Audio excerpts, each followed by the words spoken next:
Great. So I am so excited to have you here today talking to you about something so amazing and revealing these 3 secrets to like building wealth, And this is going to be an amazing session, and I am so prepared for you, and I'm excited so that, for you guys to log on and for us to get into this. And so, Steffi, I'm so happy that you're here, and everyone else who's watching the replay or joining, I'm so happy that you're here and watching this.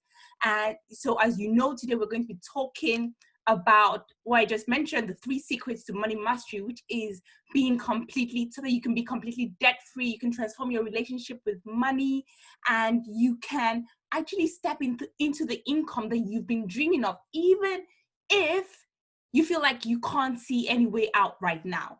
So, hi, thank you. I know that you can hear me, so I'm super glad. So we'll get right into it, okay?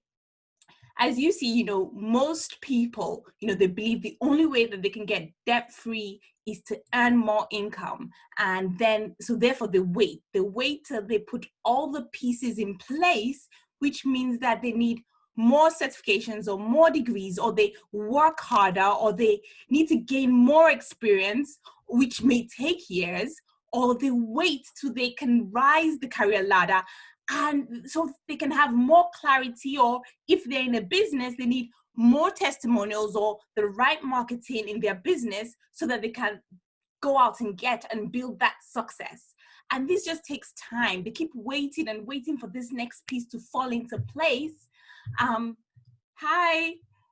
They keep waiting for this next piece to fall into place. And by waiting and wishing and hoping, they keep struggling, and this leads to more debt, more expenses, and still not enough income, right?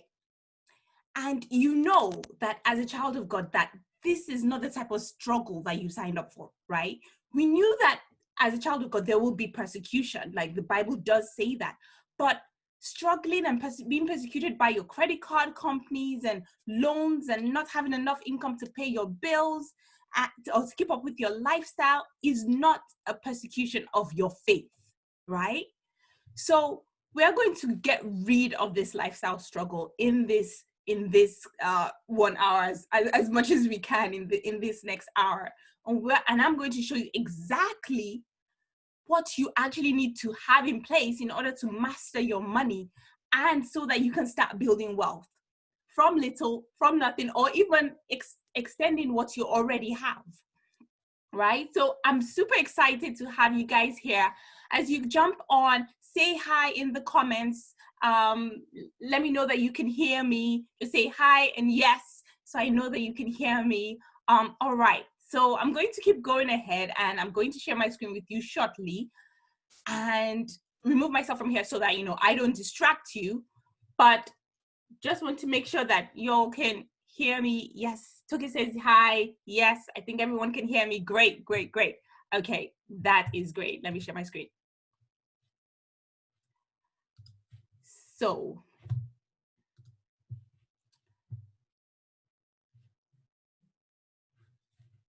let me cancel that.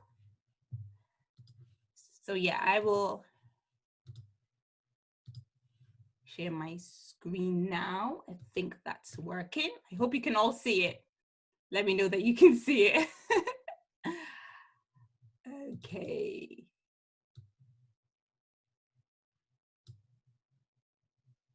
Right. Let me share. 1 second. So share my screen again. All right. I think that's working now. Okay, great. Right. So we are going to be talking about 3 secrets, as I mentioned earlier. 3 secrets to money mastery, right? And these are, it's exactly what I mentioned, right? It's the 3 things that we need to know in order to ensure that we are truly getting out of there. We're living the lives that God has called us to, and we're living it, and we're living it to the fullest, right? So what we're going to be talking about today I'm going to share with you the most important first step that you need to have in place. So that you can start building wealth. And I'm going to show you how some of my clients have been able to do that and increase their income and actually start breaking free from limitations that they may have put themselves in, or others may have put themselves in. I hope you can still see my slideshow, right? Yeah, you can? Okay, great. So yes. So first, I want to start with the end in mind. Like, what are we actually doing all this for, right? What is the point? What's the big deal? What's the big point of making money and building wealth if, at some point we're going to all, die and go to heaven and leave it all behind. We can't take it with you when you're gone. So what's the point, right? And here's the thing.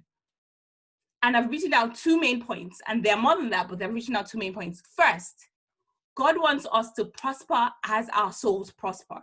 And in John chapter 1, verse 2, he mentions that. He says he wants us to prosper as our soul prospers, which means that we should prosper in our bodies, but also our soul should prosper. And that leads to my second point, which is that after, as children of God, our works after salvation will be tested and will be rewarded, right? So that's why I said we need to start with the end in mind. We need to start with the end in mind, which is, what are we doing this for? We're doing this because we know that at the end, we will be tested, right? The Bible says in 1 Corinthians chapter 3, verse 11 to 15, that no one can lay any foundation unless the one who already laid it, which is Jesus, has laid it. If anyone builds on this foundation using gold, silver, costly wood, stone, hay, their work will be shown for what it truly is, because the day will bring it to light and it will be revealed with fire, and this fire will test everyone's work.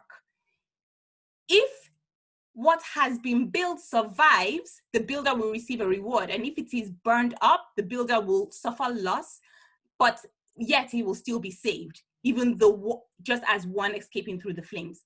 That means that the works that we do as Christians, what we are doing as Christians, will be tested by fire. Like, it will be tested. So what we're doing on earth is actually not pointless. The love we're sharing with other people, what we're doing in our businesses, how we are expressing God's love to other people is not for nothing. We are actually living out God's commandments as we're in our daily activities, as a nurse, as a doctor, as an engineer, as a grocery store worker, as a key worker. In anything that you're doing, you're meant to be bringing God glory, right? And including using your talents and your gifts to help your brothers, to help sisters, to help the world to be better, right?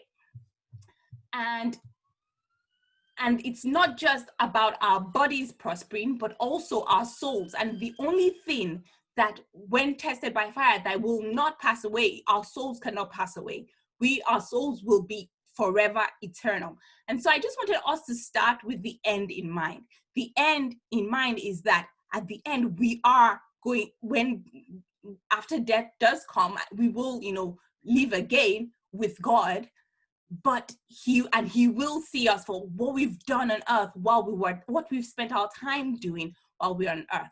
So just to go back one slide, like who this is for, this is literally for you. If you're an employee, you're an entrepreneur, you're a hard worker, but you just seem like you just never have enough. Like, you just keep trying to move forward, but you just never have enough. And it doesn't matter whether you earn 4 figures, you earn 5 figures, 6 figures, 7 figures. It doesn't matter, because you might be earning 8 figures and still never have enough, right? So if you constantly have this feeling, then this is for you, right? And so I'm just going to start with a few scenarios, and I just want you to let me know in the chat if this sounds like you. Drop a 1, drop a 2, drop a 3, drop a 4, or a 5, because I'm going to mention 5 scenarios. And if any of these 5 scenarios sound like you, just drop a number, right? So maybe you're a hard worker. Like, you do what needs to be done. You're a hustler. You work harder. You work long hours. when things need to be done, you do the work. And when you start noticing, even in your finances, you start noticing that you're lacking, you're not having as much as you need. You take that same hard work ethic into your finances and you just try and do more work.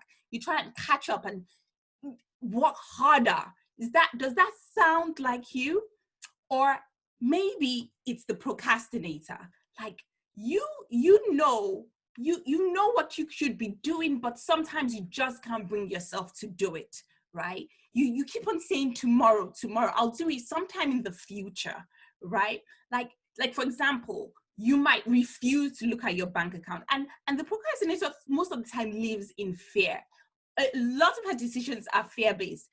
The decisions to move forward is fear-based. The decision to stay stuck is also fear-based. So the procrastinator might think that procrastinator might never look at her bank account, for example, because she's so scared about what she would see, because she may think that what she sees, the number she sees there, is a reflection of who she is.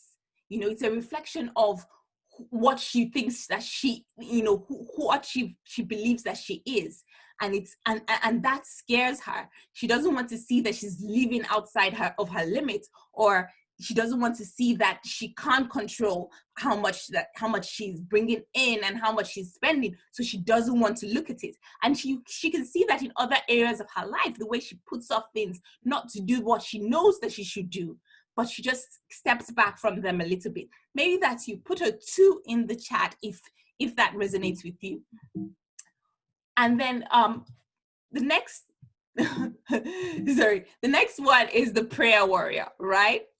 So the prayer warrior is this woman. Deep down, she has this firm, strong belief that God always provides for her needs, right? She has this very firm belief.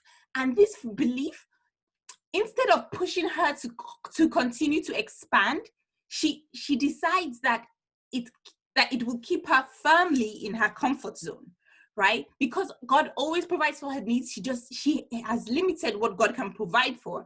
So she decides to stay firmly in her comfort zone, not truly expanding to be used entirely by God, you know, not truly expanding to, you know, fully be all that she can be.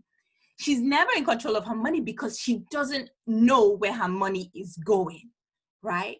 And with the prayer warrior, when things go wrong, she prays, she declares, she has so much faith that God can do what he says. But that faith does not extend to her. She knows God can do what he says, but she doesn't completely believe that God can do what he says for her. Right. And then, so if that's you, you sometimes feel like that, drop a 3 in the chat. I can't see the chat right now, but I'm going to look for it.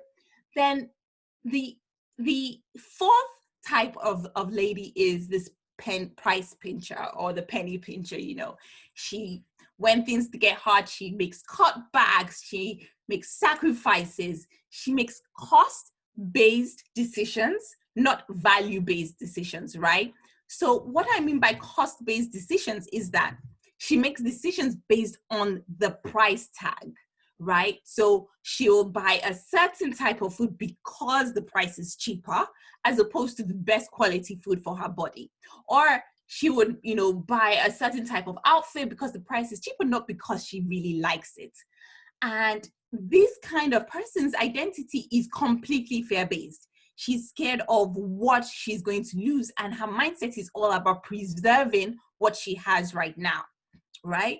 And if that's you feel like you're constantly preserving what you have right now. You don't want to lose it. You don't want to let go of what's in your hand because you fear that you will never get it back. Then maybe sometimes you behave like the price pincher. And I know that I behave like that sometimes as well. So the last person type that I've come across, especially in my life and in the numerous calls, over 100 calls that I have weekly with women, is the storyteller, right? So the storyteller judges others, but even worse, she judges herself. She constantly has someone to blame for whatever is going on that she doesn't like. She doesn't always say it out loud. Sometimes she just says it in her heart, but she truly believes in her heart that someone else is to blame, right? And another thing, because she judges herself so harshly, she never asks for help. She never asks for help because she feels that other people will be judging her because this is the way she judges other people. And her story is, one day I will do blah, blah, blah. One day I will do blah, blah, blah. Because that day never comes, because she doesn't have the help. She doesn't have the resources to push her there. Right? So if that's you and you act like the storyteller sometimes, you can drop a 5 in the chat. And I'll tell you that, and while you're dropping that, I'll tell you that I have been all 5 of those people at some point in my life. In some points in my life, I'm a storyteller. At some points in my life, I have been the procrastinator. Procrastination is still something that I am working on with now. I've been the procrastinator. I have been the prayer warrior. I have been the price pincher. I have been all 4, especially the hard worker. I have been the hustler, working all hours of the day, doing the busy stuff that is not productive, just constantly being busy to validate myself. So just drop it in the chat. Let me know what numbers that you feel like. And I want you to know, like, this, and I will tell you why this is okay.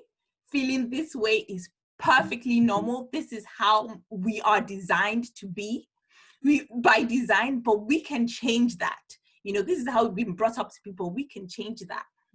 And I'll tell you a little bit about myself. My name is Elizabeth Bukor, and this is a snapshot of, like, I would say the last maybe 15 years of my life, right? My name is Elizabeth Bukor. I'm the founder of Wealth from Little, and I help women change the way they think about money so they can start building wealth. When I was in this first picture on your left, yeah, I think it's your left. On your left with me in the lab coat was when I was in university. I was studying chemical engineering, and I had this dream, and I picked chemical engineering because I wanted a job that was going to make me the most money. I wanted a job that would make me the most money because I was seeking security. And this is because I believed was true, to find security in your job, and you will be sorted for life, right? I studied for about 2 years, then I got a job in an oil refinery as an internship for a year. While I was there, I saved every penny I earned, right? I saved every penny I earned. First, a family emergency came up. I had to drop some money towards that emergency. Then I kept on saving, right?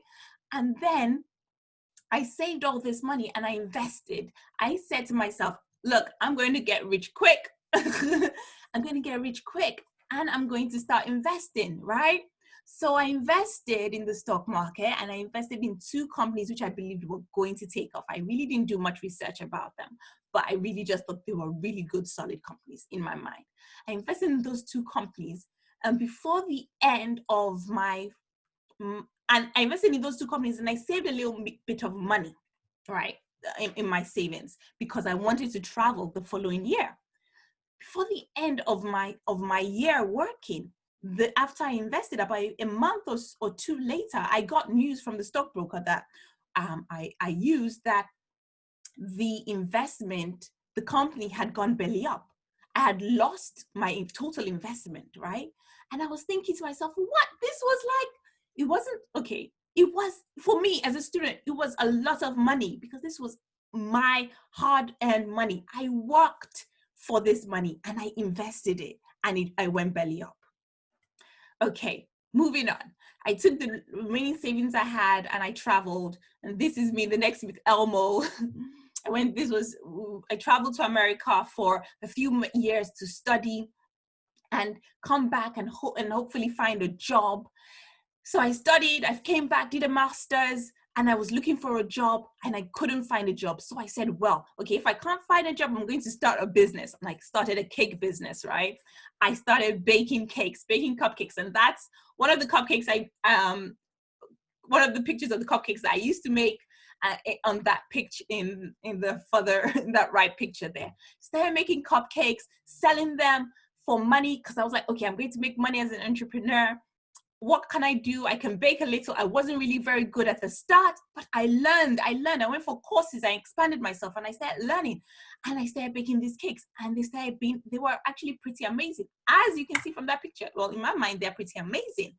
So, but what kept me stuck?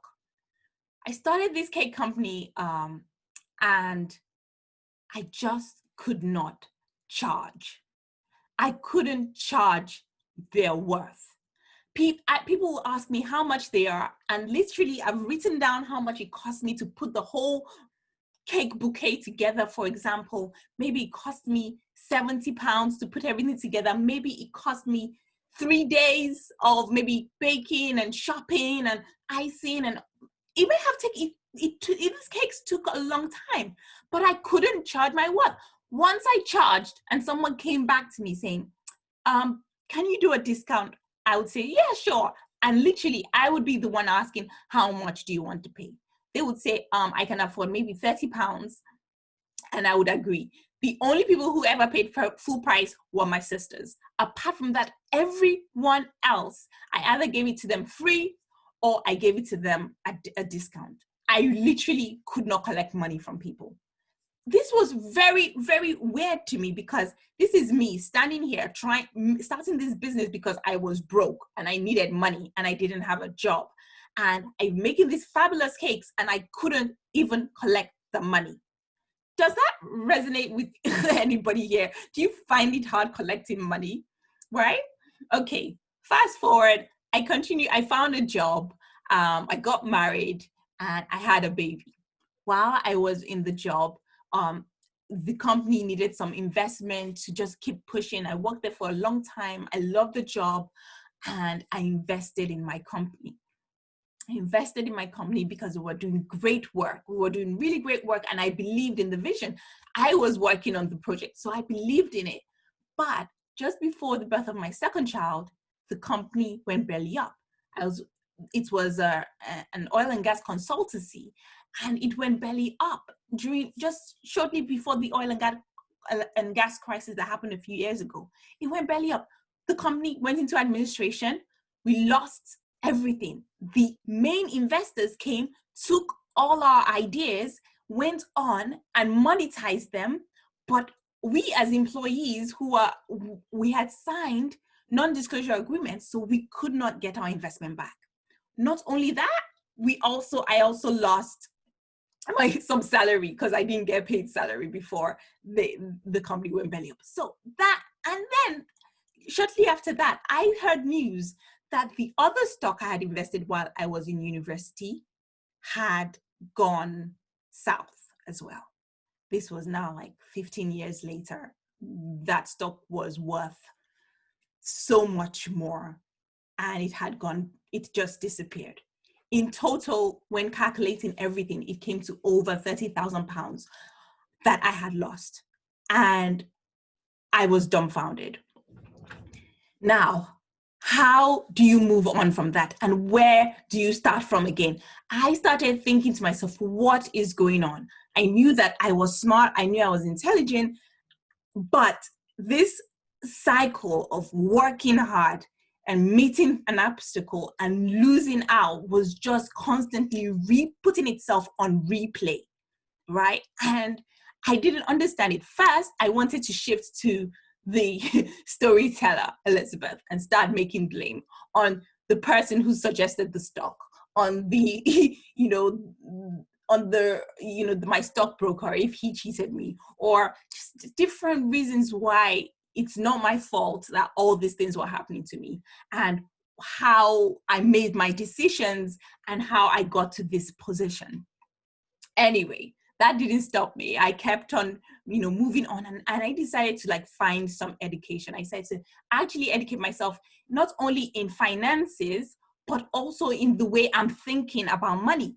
That will ensure that I am constantly creating wealth, not creating cycles of loss, being broke, and poverty, right? Because imagine if every few years you're constantly going on a cycle of saving and losing all the money you've saved, saving and losing all the money you've saved. That money that you're losing isn't just going into the air, it's going into someone else's pocket, right? Someone else made money, even though I was making losses. So that constant cycle of saving and losing, I knew I wanted to stop. And that is what I'm going to share with you. This cycle of never having enough, it has an exit plan. And I'm going to share that with you today. So that's a little bit about me, in case you were wondering about where I came from. And so I'm going to start by telling you the first secret, right? The first secret is turning lemons to lemonade, right? And what do I mean by turning your lemons to lemonade? I'll tell you exactly what I mean. It means turning your weaknesses into your superpower. And by that, the first secret, it actually breaks down to being an action taker. Now, we all have weaknesses. Procrastination, I mentioned a few, right? Procrastination, laziness, imposter syndrome, lack of confidence, lack of focus, lack of discipline, lack of motivation, past adversity and distraction. We constantly have these weaknesses, but how do we use them to our advantage? How do we use them to our advantage? Let's take motivation, for example. You may say, I'm not motivated in my job, I'm not motivated in my business, I'm not motivated to do ABC, something that's going to make you more money, right? So you're not motivated to do that thing that's going to lead to more money. If, maybe for you, this may not be true, but I do not need any motivation to eat a tub of ice cream. I don't. I really don't, because I love ice cream. I don't need motivation to eat a bar of chocolate.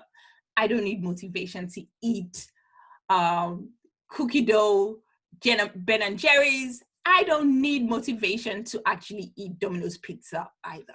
Let me know, if you guys, if any of those things, you like any of those things, and if you need motivation to eat that. I don't. I really don't. I love it. And that's the reason why I love eating those things. So I don't need motivation. I actually need motivation to stop eating those things. And therein lies the key to turning your weaknesses into superpowers. So many of us think that we don't have the motivation to keep going, or we constantly change our minds, or we are double-minded, or we are lazy. But how can you use your laziness to be your biggest superpower? And many high successful people have done that, and that's how they do, and that's how they've been able to create businesses and move up in their career and actually start creating wealth for themselves. By doing what you love, you eradicate the need for motivation, right? Let's take procrastination, for example. When you think about you're procrastinating, you have a bunch of things to do, you keep procrastinating, you don't know where to start. What does conventional wisdom tell you? Conventional wisdom tells you, write down everything you need to do on a list and start ticking it off from top to bottom in order of priority, right? That's what they will tell you to do. Productivity gurus will tell you to do. Am I right? Let me know in the chat if you agree with that. Write down a list and tick it off, tick the most important, second important, blah, blah, blah. Yeah. Well, once you do that, your brain actually sees this long list of things to do, and it goes blah, like, oh my God, how can I do this? You feel instant overwhelm, right? Instant overwhelm. Has anyone ever experienced that? Let me know. Let me know in the chat if you've ever experienced that. Instant overwhelm when you actually see all the things that you need to do. Just like reading for an exam, right? You're reading for an exam and you think, you see all the books that you need to read, and they're so high, you can't even open the first page because your brain shifts into overwhelm and shifts into, I can't do this, so I better not even try. And that's what your brain does. So how can we, and then what happens apart from that is that the next thing that happens is you delay doing it. So you're wasting time. You delay doing it. You continue to get overwhelmed. You continue to think about doing it or not doing it. So you're just battling in your mind about doing it or not doing it. And then you actually don't do anything, right? In the end, and then you spend 3 hours looking at your computer or looking at your to-do list and just making excuses. Is that what happens? Or is that not what happens for people? Because that's what happens for me. And here's something that I do to cancel out procrastination. I just decide what is the one thing I need to do to get closer to my goal. Because when you are looking at your list, half of it is going to be busy work and the other half may actually be really productive work, like actually what you need to do, right?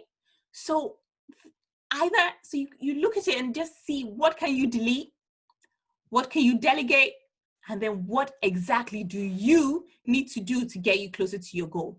And everything else you either delete or you delegate it to someone else, right? And that actually takes being able to say no, that I'm not going to spend my time doing this. And then once you have that, literally write that thing and 3 things that you need to do to get that thing done, right? Just that the top thing that you need to do to get closer to your goal that day, and 3 things you need to do to get it done. Literally 15 minutes, you've saved 5 years of your life. 15 minutes, right? You've probably more than that. I actually calculated it because that saves you about 5 hours a day. And I calculated it to be about 14 years of your life you can save from procrastination, right? By just doing this technique. And it's so easy. So you're not getting rid of your weaknesses. You're turning it into your superpower by taking action, doing what you love and taking action. When you say lack of confidence and lack of focus, it's because 1, you're not doing what you love. And once you start doing what you love, you just keep doing it in incremental steps. So that's the first secret. The first secret to mastering your money is turning your weakness into your superpower and being an action taker. And that mindset shift of being able to take action it's going to transcend into so many other things. Because when you procrastinate, you're not motivated to do what you need to do. You're constantly losing money in different areas of your life, right? Okay. So the next secret, number 2, is taking the right risks. But first, I'm going to actually tell you. So Liverpool recently won the World Cup, right? The Premiership. Liverpool recently won the Premiership.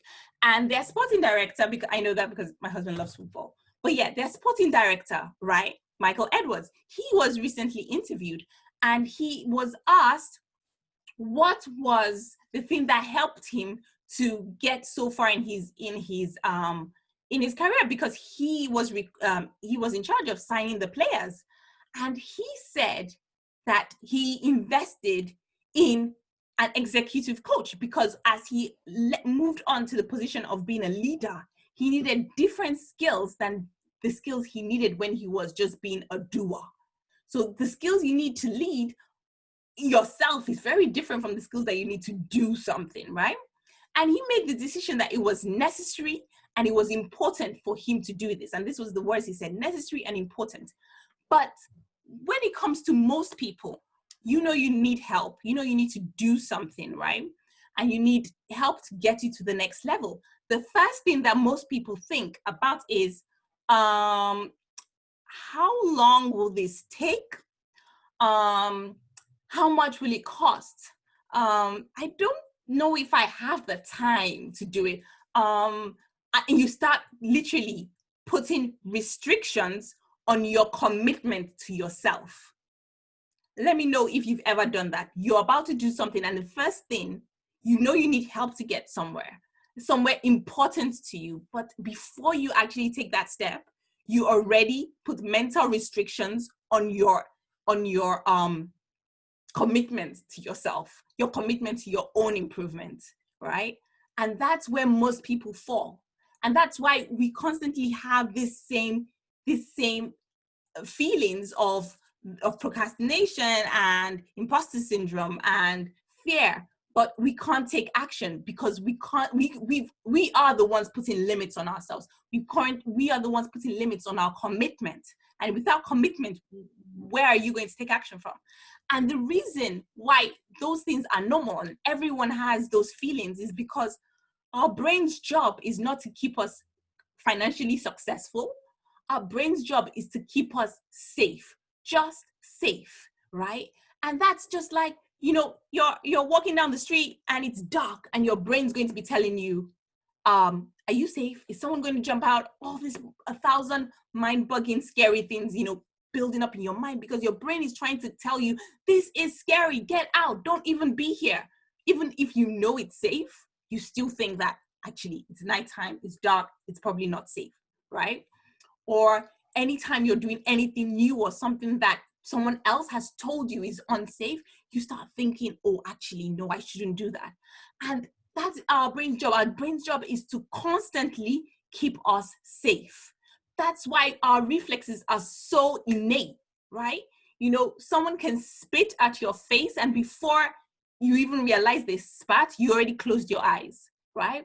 You already closed your eyes and you didn't even realize that you closed it because your brain's already seeing the potential risks.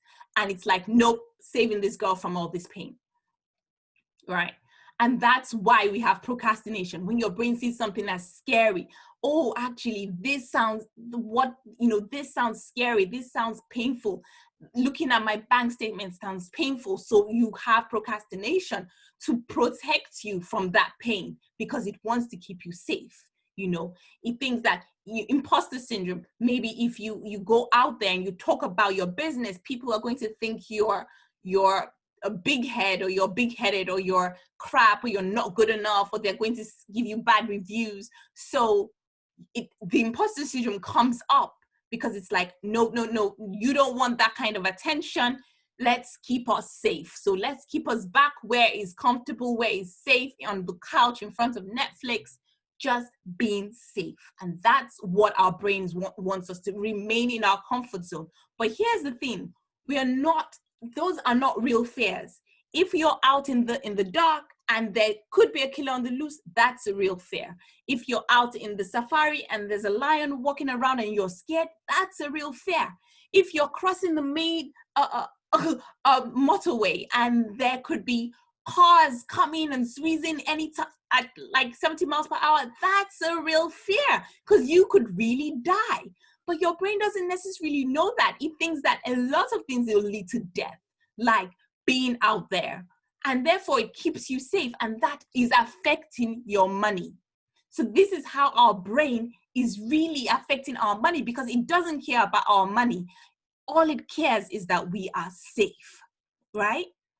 So I want you to get that distinction. So all those things that we feel, everyone feels them because we all have brains, but they know to turn them into their superpowers.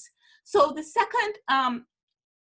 second secret is taking the right risks, right? Okay, right. So first is being an action taker. Second is being a risk taker.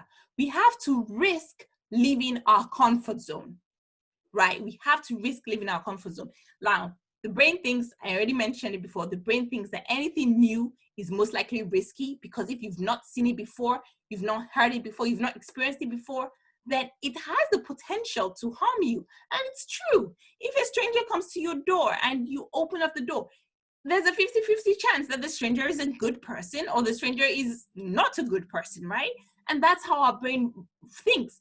But it sides with the negative all the time because it wants to keep us safe. And it's better safe than sorry, right? So it will keep us constantly, going back to what's familiar, going back to what's comfortable. Because if for example, the first time you ever gave a speech, you were probably scared, right? Because you've never done it before, but maybe someone pushed you and you gave that speech. Then the next time you do it, right, you're not as scared because it's somehow becoming comfortable, right? Then by the 10th time, it's easy because you've done it so many times, it's completely comfortable. And that's how it is as well with our money. In your career, in your business, in your life, as your income will continue to grow to the extent that you do. And as you improve yourself and as you expand yourself, then your income will grow in accordance to that. But as long as you keep on staying safe, your income will remain in that safe bracket, which you have already determined for yourself. So it's important to risk your comfort zone for something greater. Risk the comfort for the discomfort, because in the discomfort, that's where greatness lies. And how do you do that? How do you get your brain to start seeing that this discomfort is not actually something scary? It's by exposing yourself to greatness, exposing yourself to possibility, being around people and listening to things, to documentaries or words and books of people who are where you want to be or where you're going, right? If you constantly are listening to people or reading books or watching movies or listening to podcasts or radio shows about, or just being in conversation with people who are constantly saying economy is down, we're going into a recession, everyone's losing jobs, everyone's going to be broke, what are you going to start thinking? You will start thinking, I am going to be broke. I'm in a recession. Because that's how the brain works, right? Most of the time, once you hear something, you personalize that. You personalize that as yourself. You hear, oh, imagine now I tell you a story of how I hurt myself when I ran down the road. The first thing that you're going to think is, oh, that must hurt, because you start internalizing my story. You start feeling my story. You start putting yourself in my shoes and feeling how I would feel. So when you are listening to stories that are not in your financial best interest, you will start internalizing that, and you start feeling like those stories. If it's recession based, then you start feeling that recession based. If it's like fear about money, fear about this, then you start feeling that fear too, and it becomes part of you.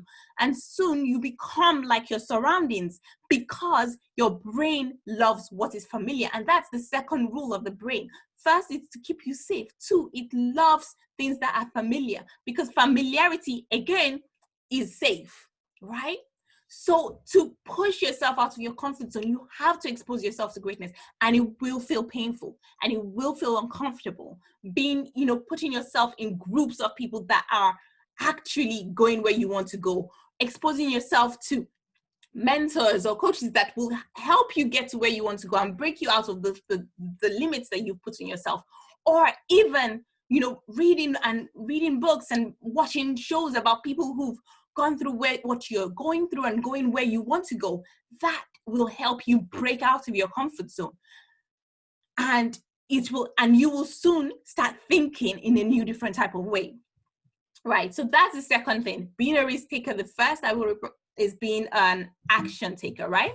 So yeah, and this is it. The brain loves the familiar, and that's rule number 2. The brain loves the familiar, and you should always know that, because anytime you start feeling that pressure, that pain to stay where you are, know that it's because your brain wants to keep you doing what is familiar to you. So if you're an employee thinking you want to start a business, it's going to feel scary, because the brain's thinking, no, we don't know this. We've never been there before. We don't run businesses. We take the orders. We don't give orders. So that's scary. We don't do that. But it's literally your brain trying to protect you. Right. Then the third secret is breaking the rules that keep you stuck.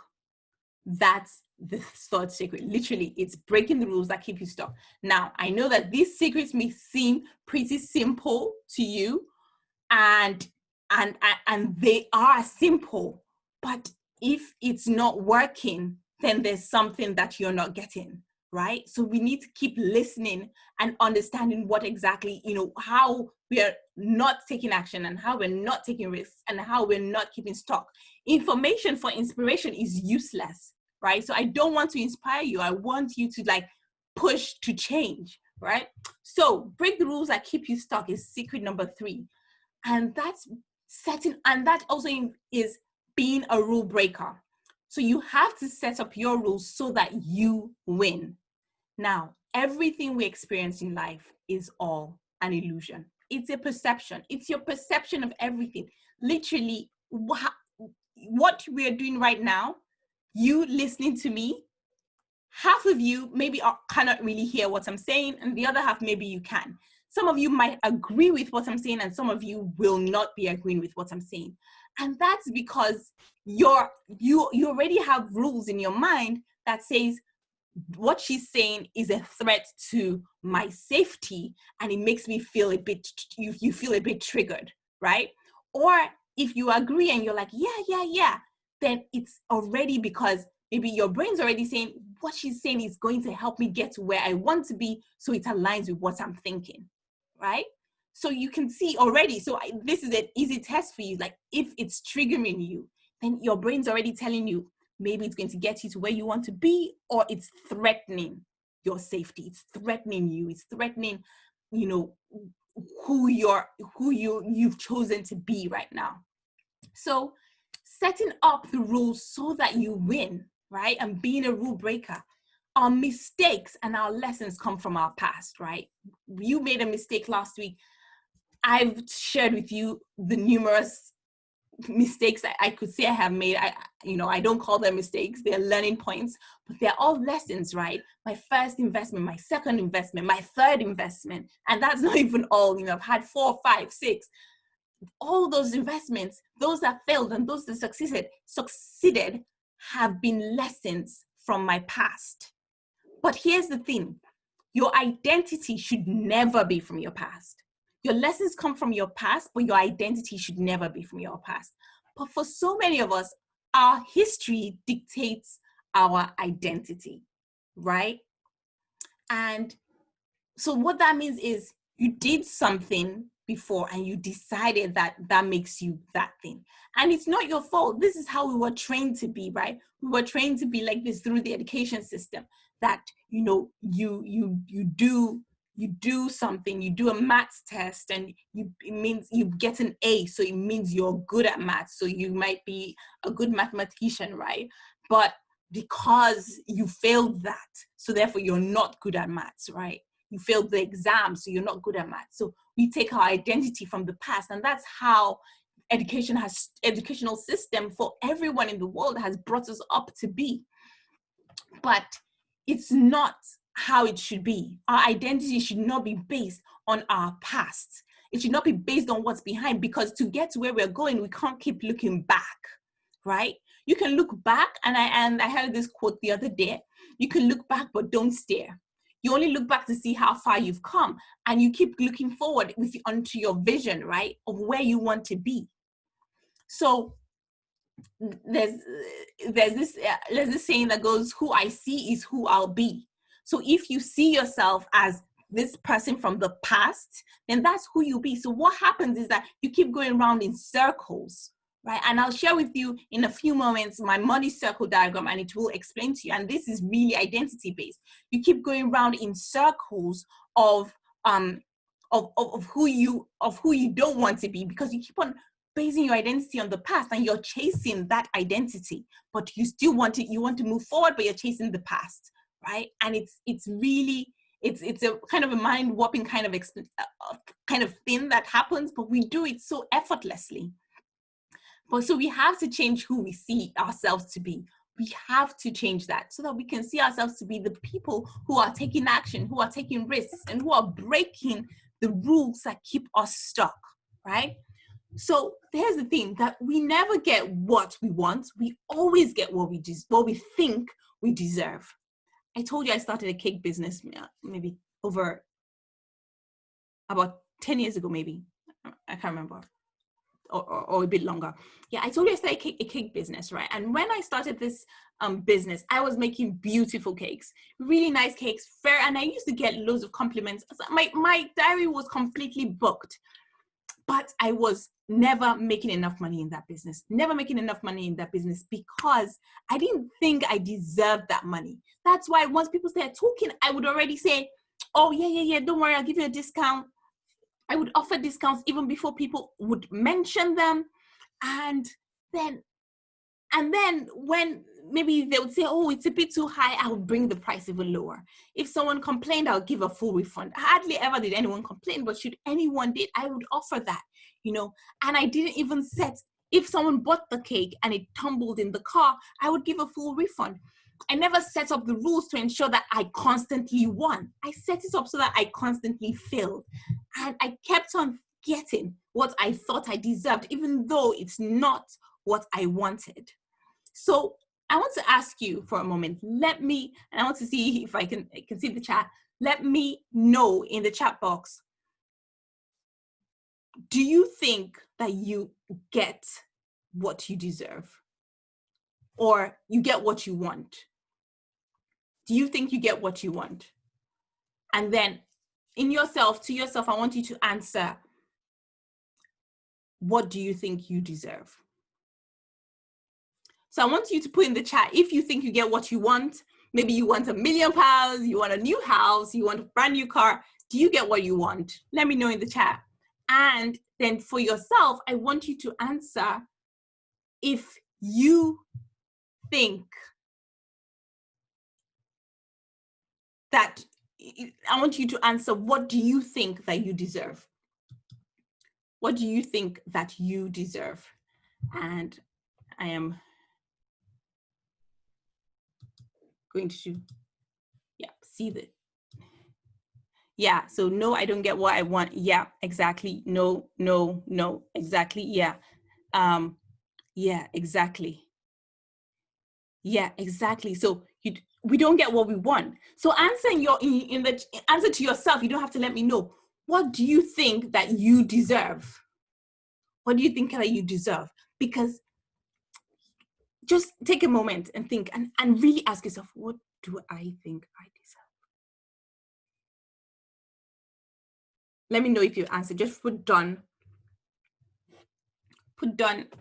in the chat once you've had a moment to think about that. I want to give you guys some time to really think about. Yeah. Okay. And here's the thing. No amount of vision boarding. Yeah, thank you, done. Okay. No amount of vision boarding, affirmations, declarations will change what you're getting if you don't believe you deserve it. Because like me, like many of us, we will keep on sabotaging ourselves when we are close to it, right? We will see that result that we want, and our brain will come back and say, no, excuse you. Like, really, it's like, you don't think that you deserve it, so why should you want it? And that's a negative way of thinking about it, but your brain is thinking of it from a more positive point of view. Like, if you don't think you deserve it, that means it's bad. And if it's bad, I don't want you to get hurt, right? And so if you don't think you deserve to be debt-free, you will constantly find ways of sabotaging yourself so you don't get debt-free. So you're constantly rolling around in that cycle of not having enough, having debt, not having enough, having debt, and having more debt and more debt. And you're not going to be able to break out of that, because every time you get close to that, you're going to pull yourself back. You yourself, your brain will pull yourself back. So that's the thing about, breaking, why you need to be able to break your own rules, break the rules that are keeping you stuck. And here's the thing, your brain needs to believe it before you see it. And that's rule number 3. You need to believe that you deserve what you want before you get it. Because for a lot of us, there's a lot of misalignment with what we want, £1 million, for example, and what we think we deserve there, or we think we deserve just enough. We think we deserve maybe just a little bit more than enough, not too much. But what we really want is like a new car, new house, mortgage paid off, being able to support mission trips, being able to build houses for orphans. But what we settle for is what we think we deserve, and we think we deserve just a little bit more than, I just want to be able to go on a holiday. Deep down, just one holiday a year is okay. Just have my bills paid on time. Just let this job just be okay. Drop a yes in the not a yes, drop a one in the chat if this resonates with you. Like, this disparity between what you want and what you think you deserve. Because this is what we call cognitive dissonance. When you have two different dreams, you have two different dreams, purely vivid, and they're so separate. It's like you're trying to split yourself into two people. Your mind is telling you one thing, your heart is telling you something else, right? And and it's not in alignment, it's not in agreement. And the Bible said, how can two work together except they agree, right? So if your brain and your heart, your body and your mind and everything is not in alignment, is not agreeing, how can you get what you want? It will go back when that tug of war starts happening in your mind. It goes back to your default thinking. So whatever your default thinking was, which could have been, and we talked about that, and I saw some of the numbers in the chat, which could have been the procrastinator, the hard worker, the storyteller, or maybe a combination of all of them, or a couple of them. Whatever your default thinking was, that's where your mind is going to go back to when you start having this battle in your mind of what you should want and what you shouldn't want, right? Okay, so being a rule breaker is very important. And at this point, I want to share with you a diagram of one of my money cycles, which is a model that I created to explain this and how our money goes in cycles, right? And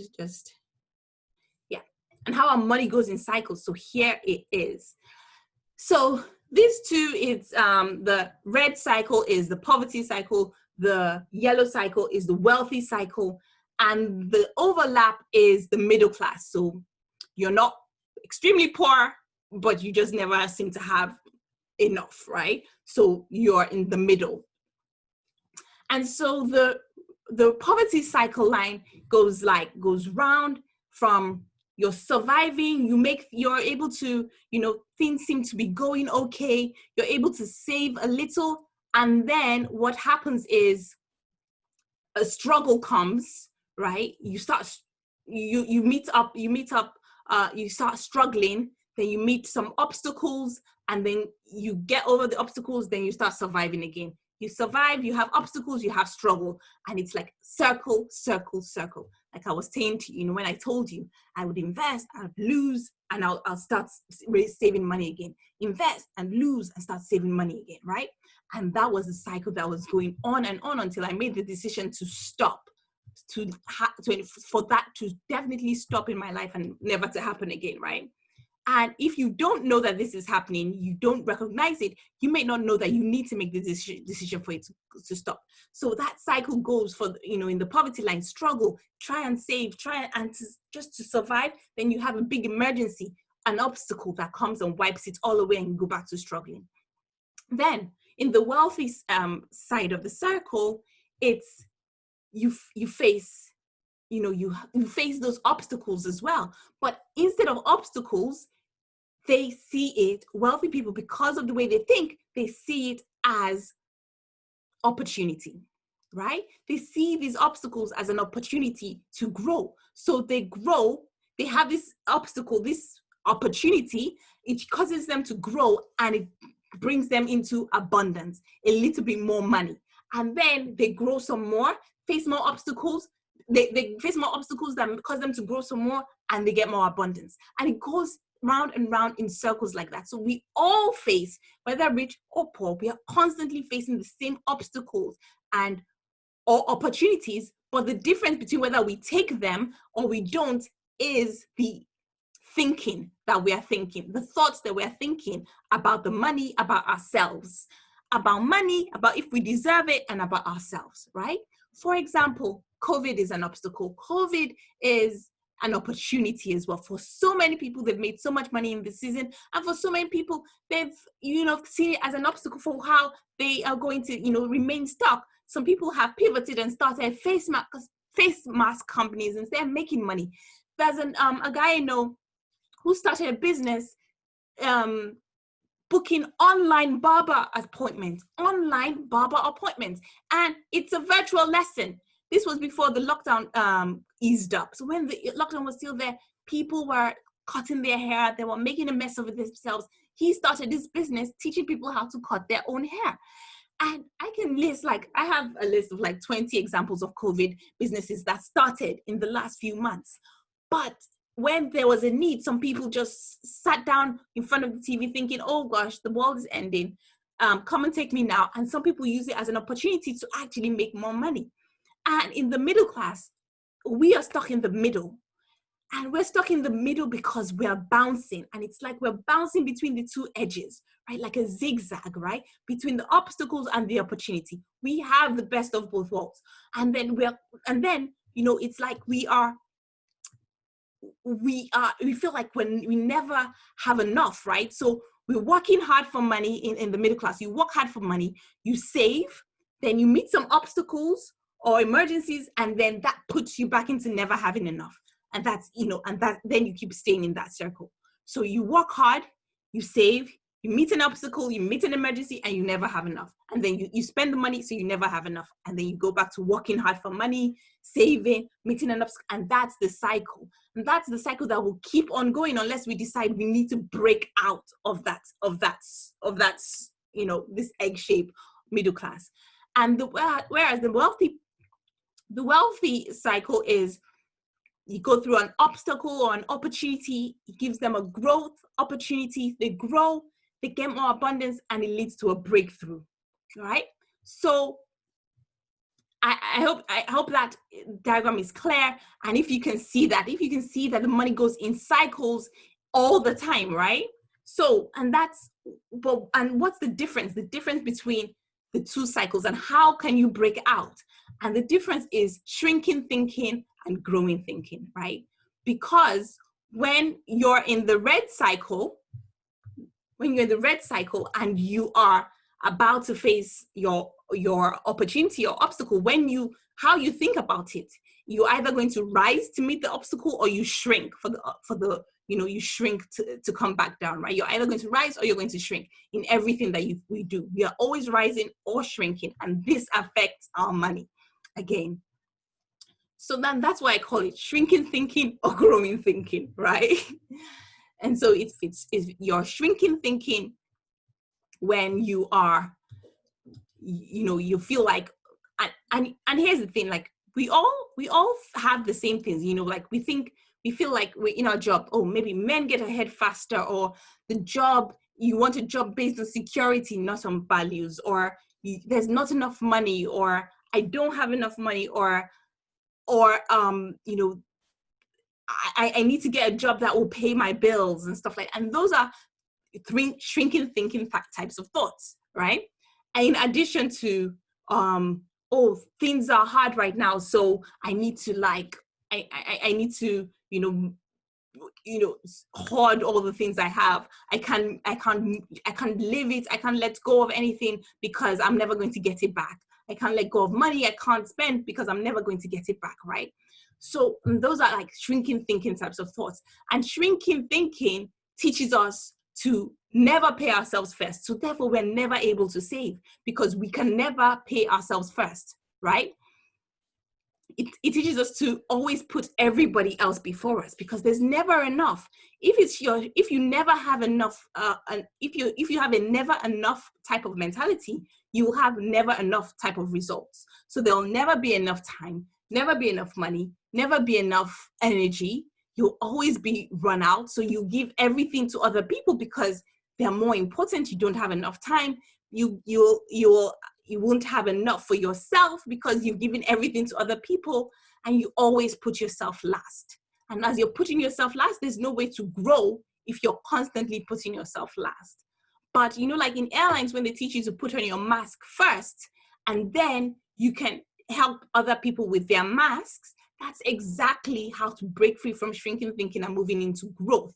So people with growth thinking know that they need to put on their masks first, because then they have enough oxygen coming in if a plane is crashing, so they can help other people, right? But most of us, if a plane was crashing, we would put on the other people's masks first, right? We would say, no way, I can't put on my mask before I help my child. I need to help my child first, right? And that's like an instant thought. I need to help other people first before I put on my own mask, because it's selfish of me to put on my mask first and not help other people, right? Does anybody feel like that? Like, it's selfish of you to put on your mask first if your plane was crashing, even though the pilot has told you, put on your mask first before you help anybody else, right? And then we think that it's this, these thoughts of it's selfish, or it's not, or we're not good enough if we do that first. And that causes us to remain in this type of thinking, right?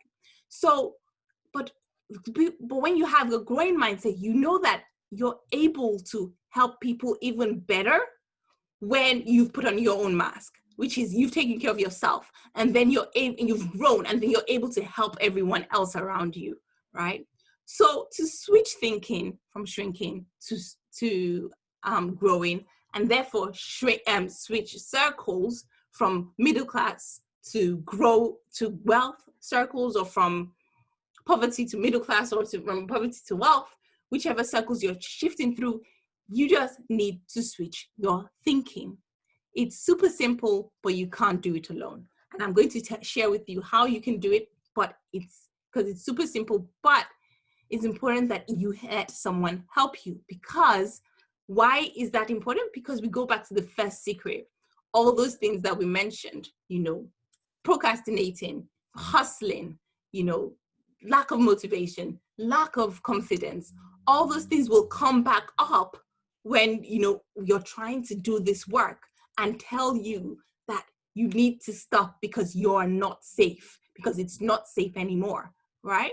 So I'm going to give you guys exactly how you can shift through this whole thing. And this is my framework that I call the ABC framework, because it's really as simple as ABC. And I'm going to share it with you. Okay.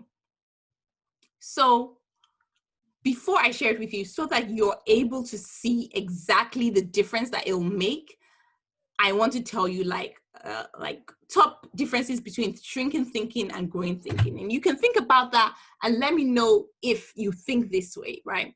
It's the words that they say, right? The words that they say, like shrinking thinking will say, you have this opportunity to grow. For example, I gave you the story of the Liverpool sporting director, Michael Edward, who said that, it was necessary for him to get help to get to this next level, But so shrinking thinking will go along the lines of, I can't afford that, so I'm not going to do it, right? I can't afford that, so it means I'm not going to do it. And when you use the word can't, it kind of like slides a door shut on the opportunity. So it shuts opportunity out, and all you're left with are obstacles. So every time think about it, every time you've used the word can't, I can't go somewhere, I can't do that, I can't, even if you're saying I can't do something good, or I can't do something bad, whatever, it literally in your mind kind of slides the door of opportunity shut, saying you are not going to take a step further, right? So I can't afford that, versus a growing thinking will be like, how can I afford that? It's asking your brain to look for solutions, because once you've given your brain the instruction that you can't afford that, it shuts off opportunity, right? As I explained. And in the middle class, you're bouncing between obstacles and opportunities, and you need to choose which one you want to expose yourself to. Then the next thing is about risk taking. The growing thinking is more about risk taking and pushing, giving yourself opportunities to learn and to grow and to expand. Even if you lose out, but most of the time you will win. But the shrinking thinking is more about self-preservation, right? And what I mean by self-preservation is preserving everything that you have now and everything that you are now, so that you don't lose anything. But imagine if you have, let's say you have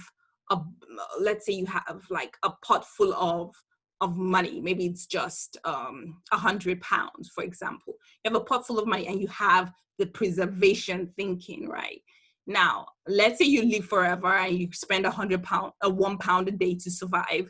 You will continue taking out £1 because you have the preservation thinking. You take out £1 out of your preservation pot and to survive, and you leave the rest. And every day what happens is that your pot declines. You decline, your income declines, and everything about you declines. And I bet you've seen that happen before to maybe people that you know that constantly try and preserve as opposed to grow. And everything they have, one year they look good, the next year they look slightly worse, the next year a bit shaky. 10 years from now they're like, oh wow, that was not the same person I knew 10 years ago, right? Okay. Whereas the growth thinking would have taken, known that, you need to plant a seed for it to grow. So you look into ways to expand yourself so that you're constantly growing as the years go forward, right? So the next difference between shrinking thinking and growing thinking is the way they look at the upfront costs. So you look at something and you think about the upfront cost. Oh, wow, it's going to cost me £100 to do ABC. It's something you want, but it's going to cost me £100 to do ABC, and you decide, I can't afford it, right? As opposed to growth thinking, look at the back end return on investment. They look on the return on the ROI result, which is, okay, I'm going to spend £100 for this, but in return, I'm going to be able to do A, B, C, D, E, F, G, H.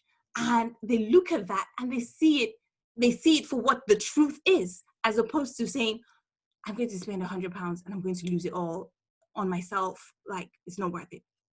So that's the third, the fourth difference, right? And the next one is, they are shrinking thinkers kind of are DIY islanders. I call it DIY islanders versus people who get a guide, right?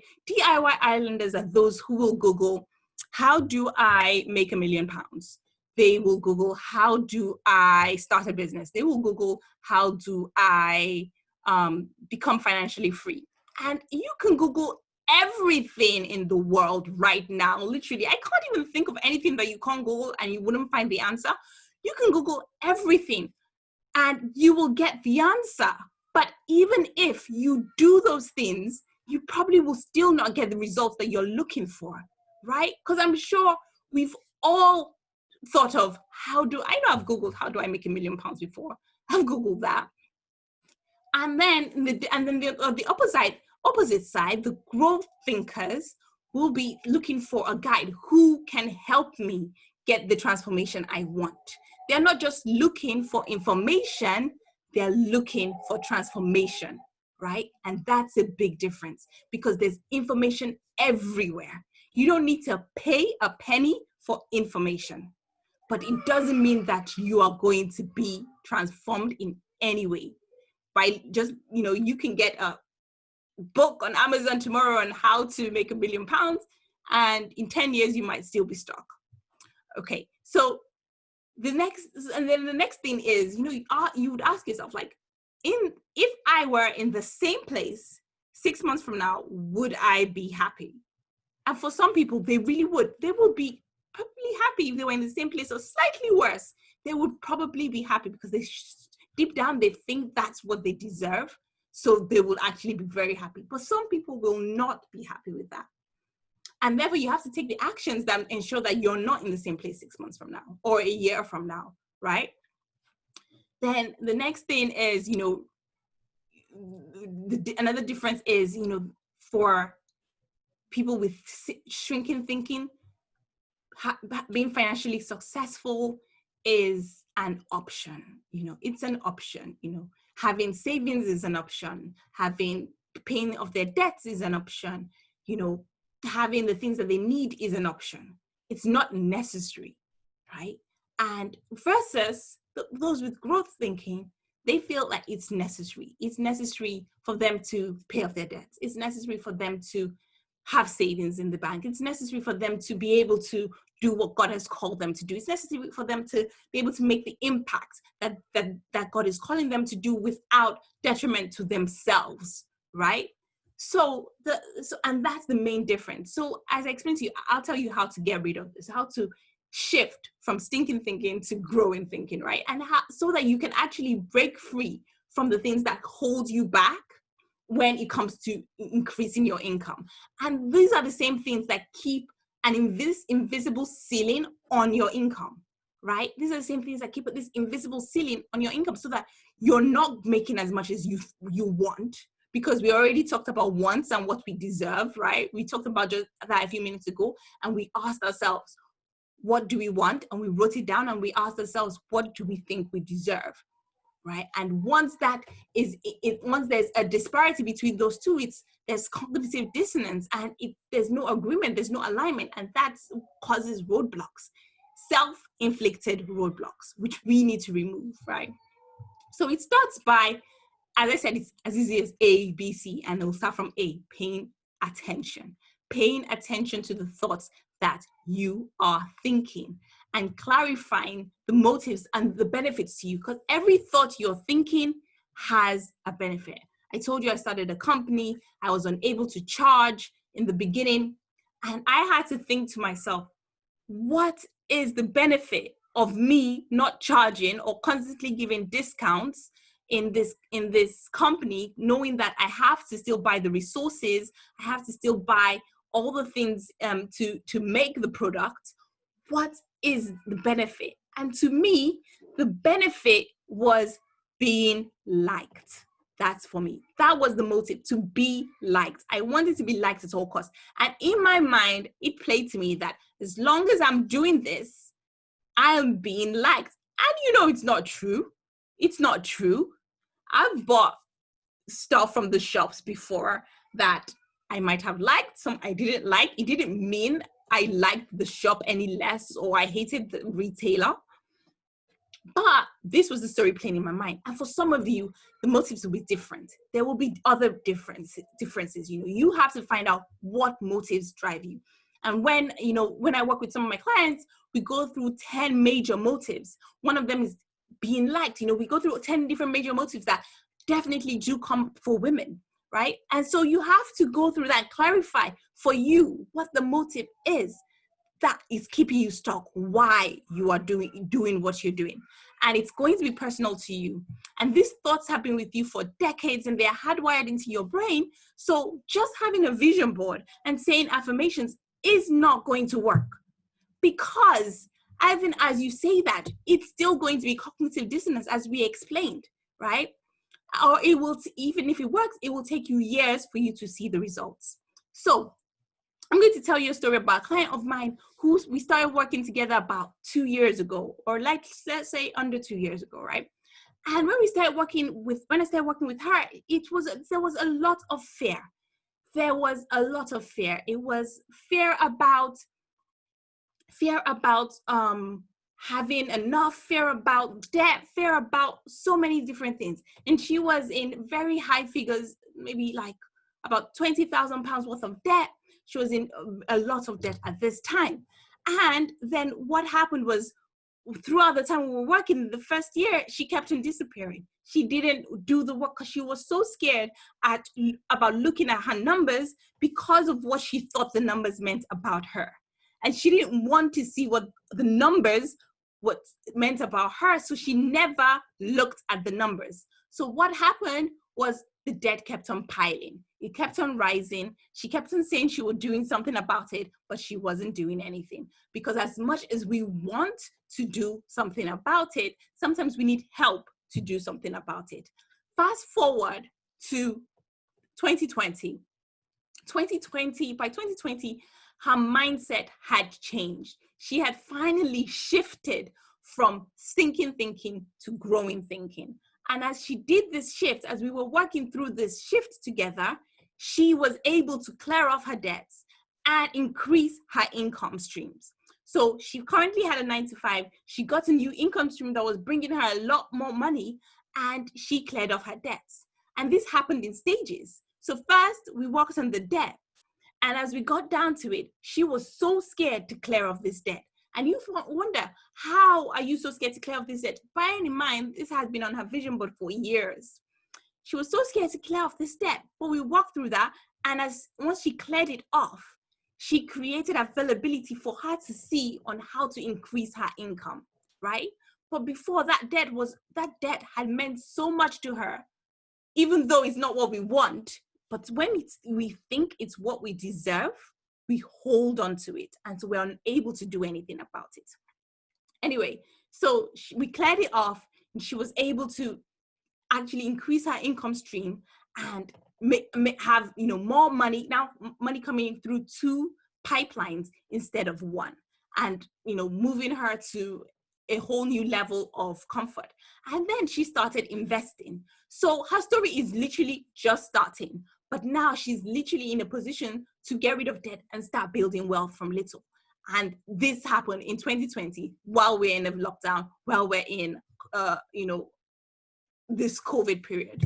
So paying attention is so important, right, to what we're thinking, paying attention to what we're thinking and clarifying the motives behind why we think we deserve what we are getting. And that's a very tough place to clarify, because if you're unable to actually see and able to actually clarify for yourself, then you need someone to help you. Because as long as those things are still planted in you, you're going to keep on sabotaging your plans to take action, right? And then we'll go back to those 5 main archetypes I shared with you in the beginning of the slide of the presentation. So why is this important? Why is this important that we pay attention? Because what you believe is already hardwired into your brain. And like weeds in a garden, the best way to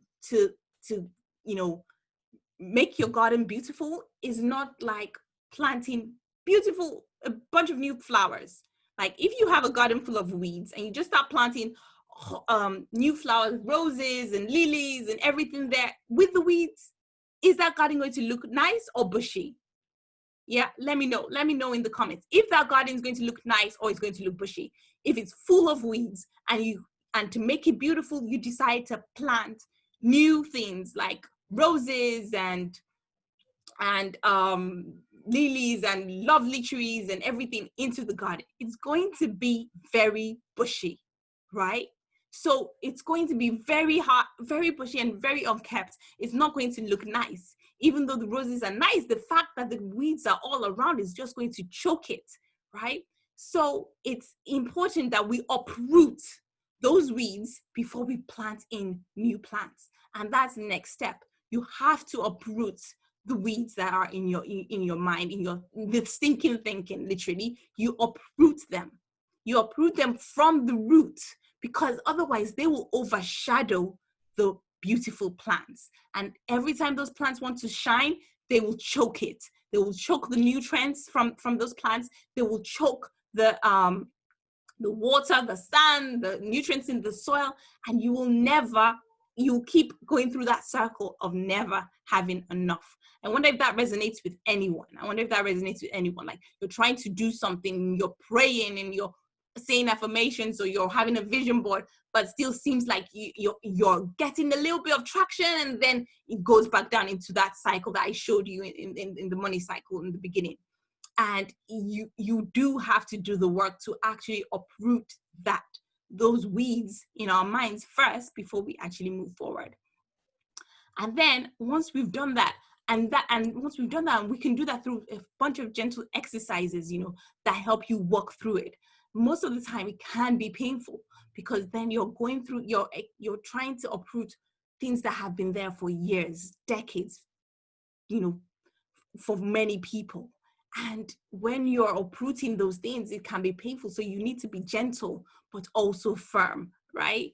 And the reason you need to be gentle is because imagine when you're uprooting weeds in your garden. I don't know if anyone gardens here, but I have a garden, and I was doing some weeding the other day. And I tried to yank it out with force, and the leaves broke off. The leaves broke off because of the force, and the roots stayed still in the ground, right? And if you break off the leaves, you just break off, what it seems like, the appearance of the weed, and you leave the roots in the ground, what happens? Just give it a little bit of time, it will come back. A little bit of crisis will be like fertilizer, and it will blossom back, it'll bloom back up, right? And the same thing with our minds. When you're uprooting it, we have to uproot those thoughts from the roots. Otherwise, this sabotaging behavior will, if we just break off the symptoms and we don't uproot it from the roots, this same sabotaging behavior will come back again and again and again, because it's always going to be there in the root. And so that's, the first step, the next step. And then the next step is so paying attention. And next is, so that's all in the first step of A, paying attention, and B is planting the thoughts that we really want. It's really, up leveling our belief of what we really want to do, to plant there. And I use a process called NeuroPrep, and that's basically just like priming your brain to really receive what you've declared as the truth. Here's the thing, like, if you won't see the progress you want unless you have actually done the work to prepare the ground for receiving this new plants and this new things that you want to grow, right? So you have to actually do the work on the soil to actually receive that, and that's the prep work. And that's what we do in the next step is NeuroPrep. You do some work on that. It's important also to make sure that when you're replanting, you're constantly renewing your mind with the truth, based on the truth, right? And not, based on lies. And that's why it's very important that you know what the truth is and you're planting that. Because once you do that, you're going to start taking action from that point of view. So, and there's so many things that can, that can sabotage that for us. For example, well-wishing family members that tell us lies constantly about who we are or what we're going to do, or what we're capable of. TV shows that we watch that we allow hypnotize us, podcasts, books, even coaches and gurus that sell lies and sell false doctrines or fear-based doctrines as truth. I know so many financial coaches that sell, fear-based financial coaching. So you're scared about poverty, and that's why you're trying to get to stability, right? And I don't believe in that. I don't believe you need to be fear-based in order to receive that, because you get to financial stability, but fear is not going to get you beyond stability, right? And for some of us here, we don't want to just have enough. We don't just want to have the bills paid off, but we want to be able to actually make an impact in the lives of other people. We want to actually make an impact. And that's why in the beginning, I talked about starting with the end in mind, starting with the end vision in mind. And that is, using your wealth for good, using your wealth to help people, help the poor, help the hungry, right? Because God said that He's going to test our works in fire, right? That's what the Bible says. He will test our work in 1 Corinthians chapter 3, verse 11 to 15. He talks about testing our works in fire. And by that means that what we do with our talents, with our skills, with our abilities will be tested. So the final step is C, and that is making conscious decisions. I know our time is far gone, so I'll just quickly wrap up. Making conscious decisions, right? And there are the various exercises I use again to help you do this, but it depends on your personality, right? There are some decisions that your personality will be able to make decisions in a particular way, whereas someone else who is maybe more introverted or more extroverted may not make decisions that way, right? Some people make decisions in a snail pace, and some people make decisions fast, right? And there is a skill to making fast decisions and slow decisions. And so, I'll work with you to help you find the best way, to progress. But again, this is all, all the work needs to follow in that order. So there's one of my clients, she was actually working through this process with me, and we started working together maybe about 18 months ago as well. She wanted to start this business. She wanted to start a particular business, but she continually procrastinated, continually made excuses. She couldn't start it. She was always worried. And we had worked together previously to handle her finances. She wasn't able to save. She never had enough. And after we came through that, she decided she wants to start a business. So now she's saved a lot. She put some money down, but she just couldn't make a decision. She couldn't start the business. She didn't know how she was going to do it. And she was full of overwhelm, confusion, frustration, the kind of thing that a lot of people feel, especially as employees who are trying to think as entrepreneurs at the same time. And at the end of our work together, she finally started the business. It was super successful. She had a great marketing campaign.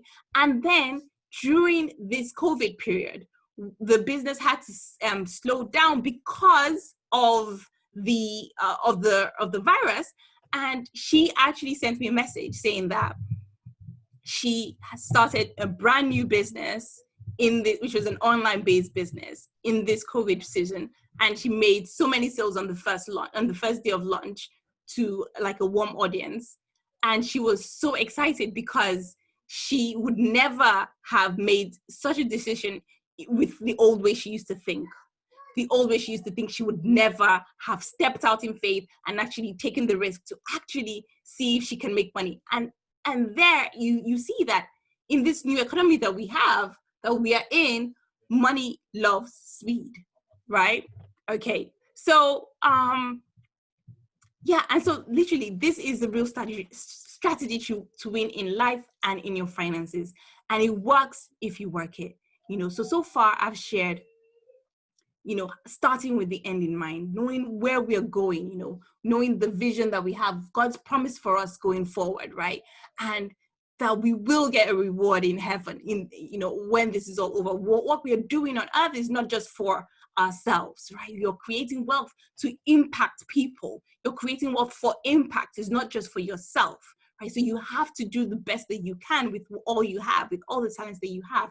Then I shared the 3 secrets that people have, that people use to actually turn their lives around. I shared being an action taker, really turning your lemons into lemonade, turning your weaknesses into superpowers. I showed you how to turn lack of motivation into motivation, how to turn procrastination into taking action, right?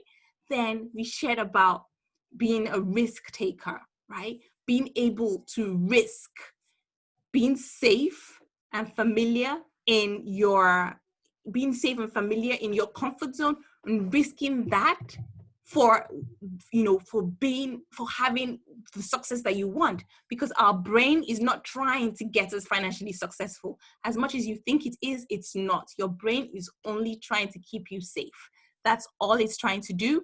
In addition to, and to do that, it loves being in familiar places. Like wherever you think is your comfort zone, that's where it wants to be. And where you think is your comfort zone is not going to get you to your next level. Whatever has gotten you there will never get you to the next level, right?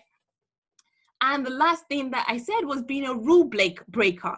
That was the 3rd secret, breaking the rules that keep you stuck and setting up rules so that you win all the time. And I gave you the fastest way to do that is checking your surroundings and seeing, because you will slowly be like your surroundings. Checking your friends, like there is some research that says that you are the average of the 5 people you hang out the most. And it's true. In terms of personality, you will see that you are the average in terms of personality of the 5 people you hang out with the most. In terms of income, it's going to be true. In terms of beliefs, is going to be true, right? If you start hanging around with a bunch of skeptics, you slowly become a skeptic. If you start hanging around with a bunch of people who take risks, you slowly start taking risks without even really realizing it, because you'll be constantly motivated to keep doing that, because that's all you're seeing, right? And when you start hanging out with people who are constantly making money, you start seeing more opportunities as opposed to obstacles to making money. Then I shared with you the money cycle and how our thinking determines which money cycle that we're working from. And I showed you the red cycle and the green cycle, the poverty cycle that goes round and round, that you see obstacles, not opportunities. And we constantly go into struggle and it goes round and round. Like we try and rise out of the struggle, we meet another obstacle and we go back in. And I showed you how, when you have a growth thinking, you, instead of the struggle, you see an opportunity and you rise out of that. And then you rise out of that and you grow in abundance, right? And abundance, I don't want you to know, it's just having more than enough. And it's different for everyone. For some people, having more than enough is having 1,000 pounds a week.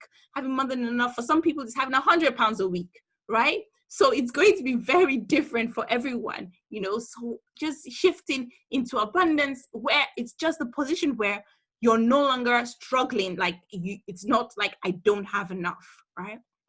Okay. And then after that, I shared with you the differences between stinking thinking and growth thinking. And so that you could know the differences in how they're thinking. And if you recognize yourself in either area, either half of the, either the stinking thinking or the growth thinking, then to change, you just need to change your thinking. To shift cycles, you need to change your thinking. And that's all that there is. I read the book when I was younger, Rich Dad, Poor Dad, right? And Rich Dad, Poor Dad, Robert Kiyosaki, and you can read it, really good book. Robert Kiyosaki was talking about the difference between his poor dad and his rich dad. And the main difference was the way they both thought. His poor dad was a university professor or something, or head of the board of education.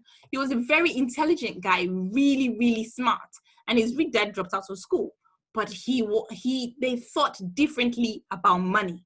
They thought differently about making money and about, what you use money for and how to grow it. And because they thought so differently, they constantly chased what they were thinking. And as they were chasing what they were thinking, they got the results of what they were thinking. So if you're chasing stinking thinking, you get stinking results. If it's not enough thinking, then you get not enough time, not enough money, not enough resources.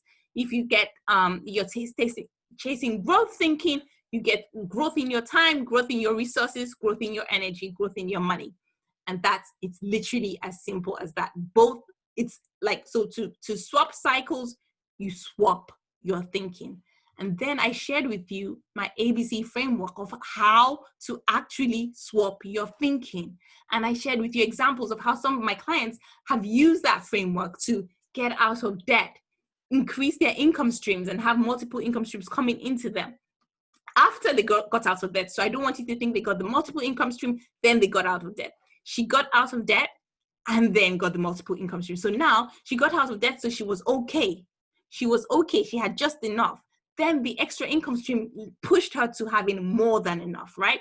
Then I also shared about, my other client who also had, she was constantly stuck in this idea of wanting to start a business, not knowing what to do, wanting to start a business, not knowing what to do. And she did. She started the business and it was doing very well. Then it faced an obstacle called the coronavirus, which everyone is facing. She faced the obstacle. She was still working her 9 to 5. Her side business faced this obstacle, but instead of seeing it as an obstacle and halting, she looked for ways to continue making money. And she came up with so many ways, one of which was starting this new business. She started it immediately in one weekend. She started the business and she's making money. Guess what? She told me she knows nothing about the business she's starting. But because she now has a growth thinking, she's just like, I'm going to keep going and I'll learn on the go, right? Because she's just learning as she's going. And she's getting the help she needs to ensure that she's constantly accelerating, right? And not staying stuck. So she's getting the help she needs to make sure that she's constantly accelerating and not staying stuck, right? And then the final, the final example is, my client Suniva. When we started working together, Suniva she wasn't working at the time, and she had part-time jobs here and there. She had a lot of debt. She felt like she never had enough. And when she mentioned that she wanted to start working with us to change the way she was thinking about money so that she can be more abundant, so she can start a business, she could always see herself as this wealthy person in the future. But right now, her circumstances were not matching up, right? They were not matching up. And I thought I had a slideshow of her testimonial here, but I don't think I do, right? So they were not matching up at the time. right? And as we started working together, when we first started working together, she was full of fear. She was full of fear investing in herself. She was full of fear trying to actually take the first step. But she was encouraged that, okay, she will keep moving. And now she's a completely different person. She's a completely different person. And okay, just checking if, okay, so yeah, oh yeah, so he's here.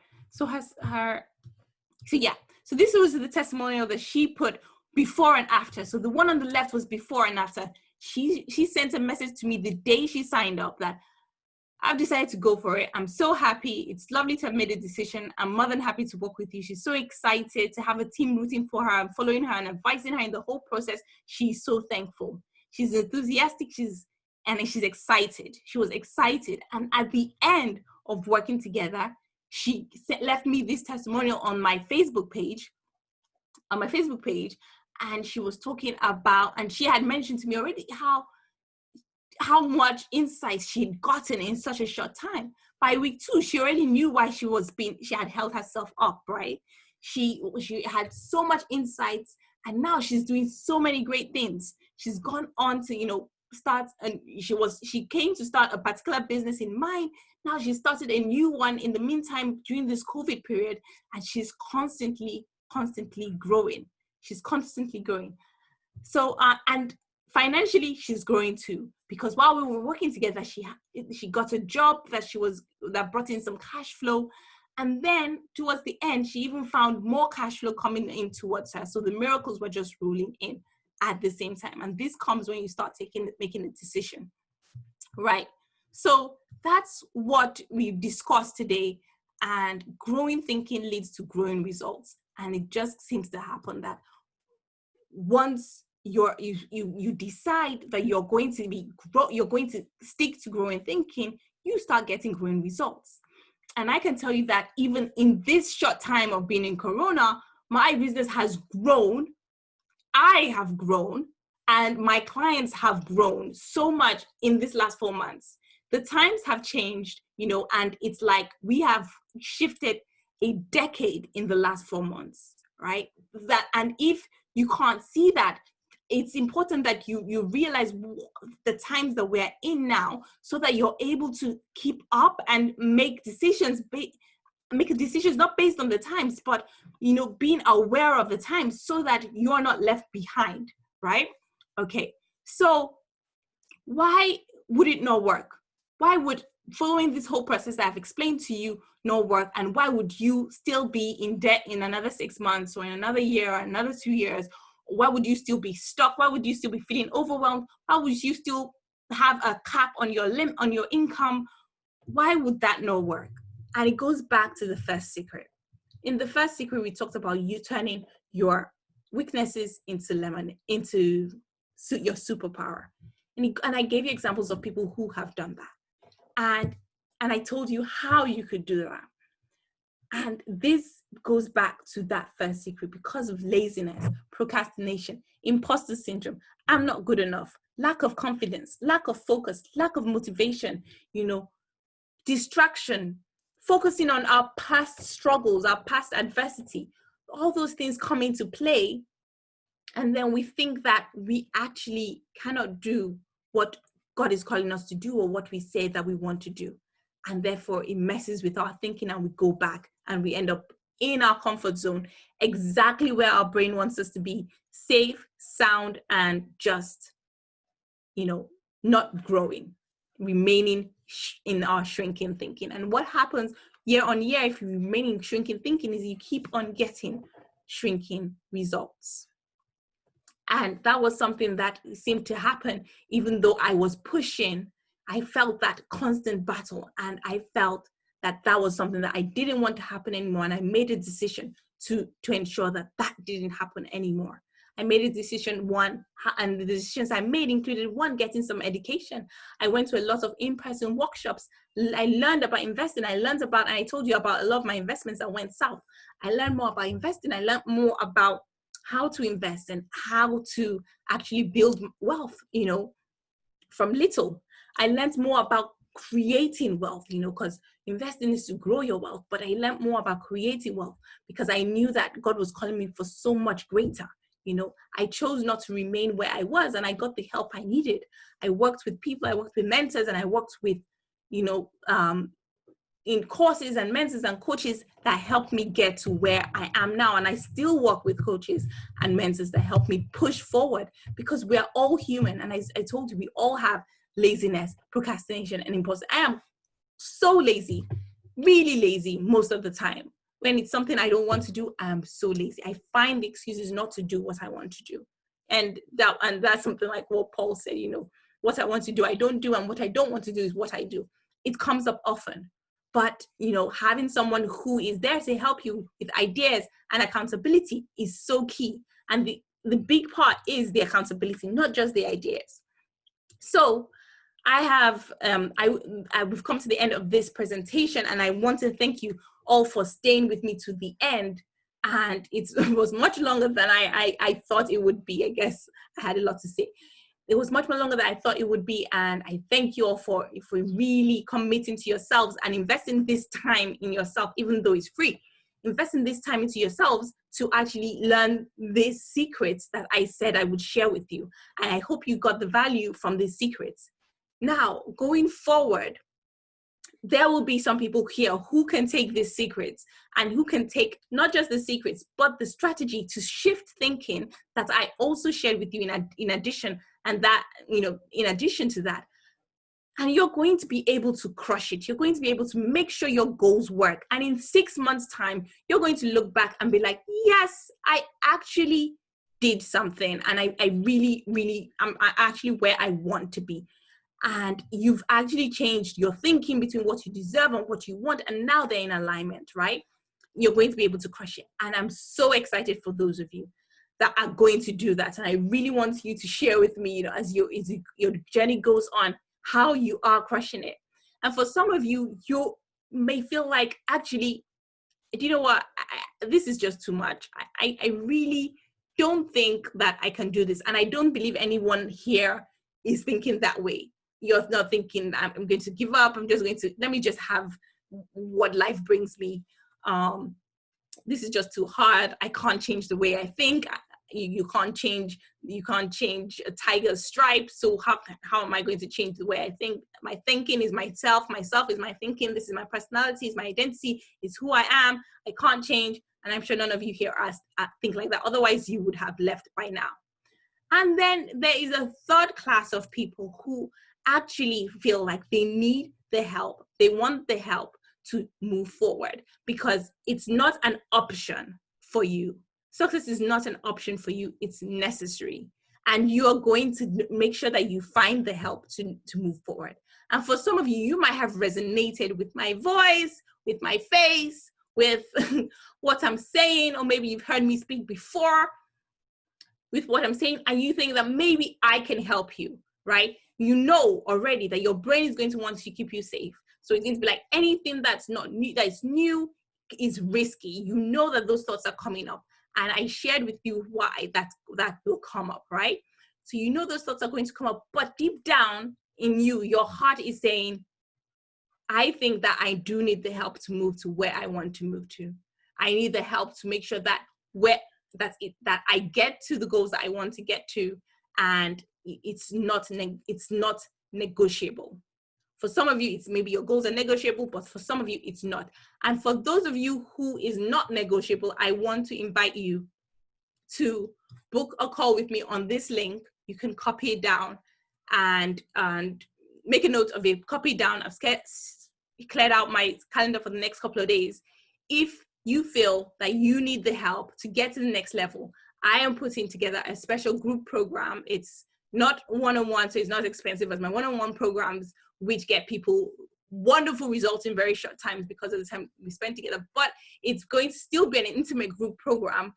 And I'm going to be working with you in depth to ensure that 2020, the next 4 months of 2020, 5 months, August, September, October, November, December, the next 5 months of 2020 are your best, right?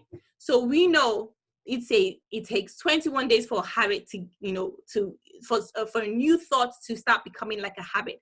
But it takes 5 months. Research has shown that it takes 5 months for that habit to actually be ingrained and be second nature.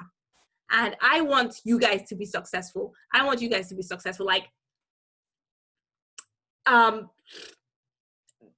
maybe if people who are my friends, they know, like, I spend so much time talking and investing with a lot of my friends because I know that I'm successful. I'm already successful, right? And I know that I want every one of my friends to go with me to the next level, because as you constantly need to be surrounding yourself, as I told you in the second secret, you constantly need to be surrounding yourself with that community of people thinking the way you want to be thinking. And I don't want to leave my friends behind, so I want them to go with me. But if they don't, then we won't. And I want to invite you all, to join me in this group program, and let's push through 2020, making 2020 the best year of our lives, ensuring that we are crushing our financial goals, removing every roadblock that is in our way of our financial goals, every roadblock that's currently, in our mindset thinking, making us, shrink as opposed to grow. And so copy down the link and make a call, and book an appointment with me, and let's talk through this. And this is, for you, if you know that this, you want to definitely do this. Success is not an option for you. You know that this is non-negotiable, right? So I'm not like, it's not just if you're thinking, oh, I'm just going to test the waters. It's not for you. We're not dabbling. We're actually making a commitment. And we're not putting roadblocks in front of our commitments. We're actually making a commitment and sticking to it, right? And so if this is for you, book an appointment and we'll talk it out. If you're a good fit, I'll invite you into the group. And there's a complete 100% money back guarantee if you think that at the end, you're still stuck, you didn't shift, and it's completely useless. You get 100% of your money back, because I'm all about transformation and I'm not about just information. So I want to thank you all for staying to the end. Thank you so much, every one of you, for like Dedu, Steffi, Lightong, and the Galaxy Note 8. Thank you so much for staying to the end. And book your call, and we'll speak soon. So I hope that the class has been useful. And for my benefit, I wonder if you can just drop in the comments just one thing that you're taking away from here. Just one thing that you're taking away. If this has been useful, anything that you've heard has been useful, drop it in the comments. One, it encourages me. I need encouragement just as I'm encouraging you. So let's all encourage each other. And secondly, it reinforces what you're learning, right? Because when you write things down, you also remember it better than if you just left it in your mind, right? So yeah, thank you. You're welcome. So drop it in the comments. Let me know one thing that you're taking away. One thing that you're taking away. Maybe it's one of the brain rules about how your brain's trying to keep you safe, or how, your brain loves what is familiar. Maybe it's one of the secrets, which is being a risk taker, action taker, rule breaker, or something else that just came to you.